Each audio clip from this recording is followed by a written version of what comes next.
Welcome to this puzzle session. Here is the problem.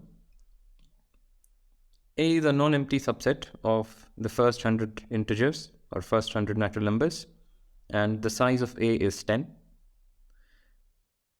We want to show that it is possible to find two disjoint and non-empty subsets of A whose elements have the same sum. Okay, so I hope the problem statement is clear. And of course, as usual, you are encouraged to pause the video and find a proof for yourself before looking at the solution that I'm going to provide. So let's move on. So here is the thing. First, we will make a very simple observation. So let S be a subset of A and S be non-empty. Then the sum of all the things in S is obviously less than equal to the sum of all the things in A, because S is a subset of A, and this is at most the size of A times the magnitude of the maximum element in A, which is at most 100. So this is 10 into 100, which is 1000,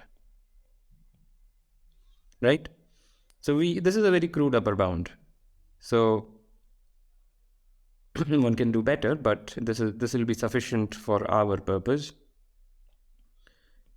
The sum of all the elements in A will be bounded by the size of A times the maximum size of any element in A, but since A is contained in the first 100 natural numbers, 100 is an upper bound to any element in A, and hence we have this. So this is a very simple bound. So now let this denote the set of all subsets. Well, we are interested in only in non-empty subsets, so maybe I'll put some subscript here. So let this denote the set of all the non-empty subsets of A.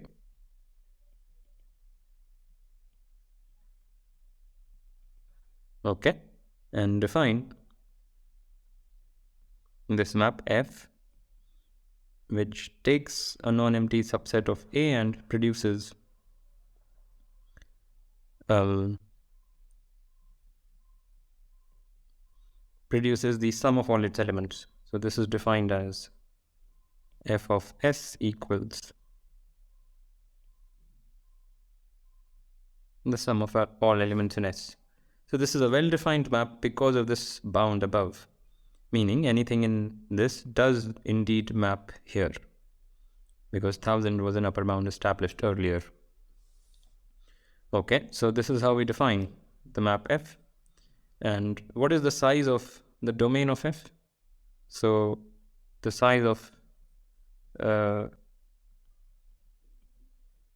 the domain of F is,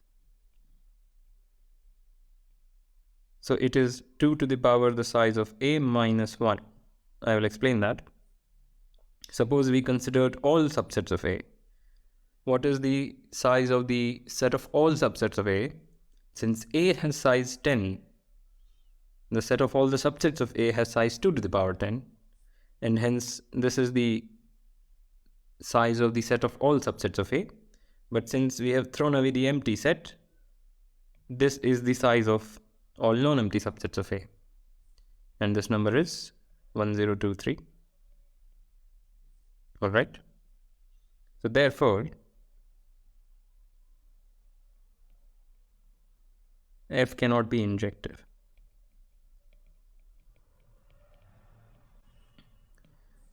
So this has size 1023, while this has size 1000. 1023 is of course greater than 1000, and hence this function cannot be injective. This is one way to invoke the pigeonhole principle, but it's just an obvious statement anyway. So this is not injective, and therefore we can find two distinct elements in the domain of S which have the same image. That's exactly what it means to say that F is not injective. Okay. So S is a subset of A. Let's say it is denoted by this blob. T is another subset of A. It could possibly intersect with S, but it cannot be equal to S. So we will draw it this way.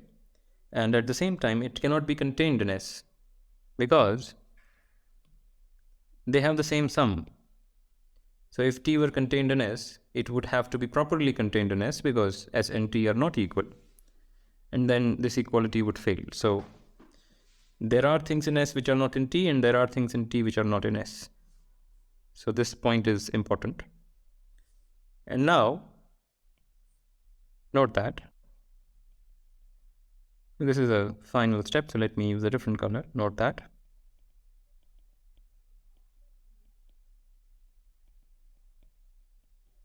So what we are saying is that, well, first we know that the sum of all the elements here is same as the sum of all the elements here. But these are the common bits. So if we throw away the common bits, the sum of all the elements in the remaining things should be equal to the sum of all the elements in the remaining thing on this side. And that is what this says. This notation is just, so what is this? This is just that part. Those things which are in S, but not in S intersection T. That's what this set is. So the sum of all the elements here is same as the sum of all the elements here. And these are both non-empty subsets as we just argued. So this is in fact a legitimate thing to write. And hence we have two non-empty subsets of A, namely this and that, which whose elements have the same sum. And this finishes the proof. So I hope you were able to follow this statement. Follow this proof. And as usual, like, comment, share, subscribe, and I will see you next time.